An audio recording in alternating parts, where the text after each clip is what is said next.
अरे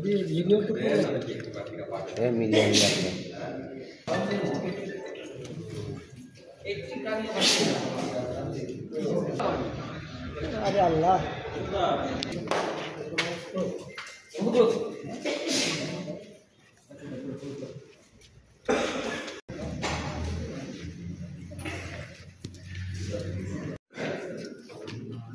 দীর্ঘদিন যাবৎ ভোলা জেলার সদর উপজেলাধীন পশ্চিম ইলিশা ও চরসামাইয়া এলাকায় কুখ্যাত সন্ত্রাসী মোহাম্মদ ফারুক দৌলত ও মোহাম্মদ হোসনে সিয়াম এর নেতৃত্বে দুইটি দুর্ধর্ষ সন্ত্রাসী বাহিনী স্থানীয় জনসাধারণের সাথে অত্যাচার, চাঁদাবাজি, জমি দখল ও অস্ত্র দেখিয়ে ভয়ভীতি প্রদর্শনের মাধ্যমে অন্যান্য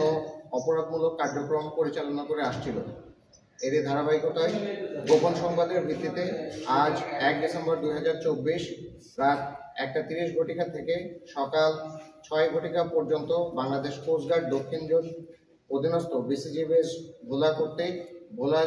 জেলার সদর উপজেলাধীন দক্ষিণ চরপাতা এলাকা ও 9 নং চরসামাইয়া এলাকায় ইউনিয়ন সংলগ্ন এলাকায় দুইটি পৃথক অভিযান পরিচালনা করা হয়। অভিযানে উক্ত এলাকা হতে একটি দেশীয় আগ্নেয়াস্ত্র,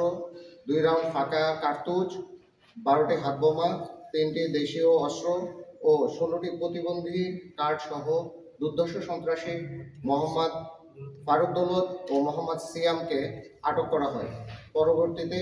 আটককৃত সন্ত্রাসীদের জব্দকৃত সকল আলামত সহ ভোলা সদর মডেল থানায় হস্তান্তরের কার্যক্রমটি প্রক্রিয়াধীন রয়েছে।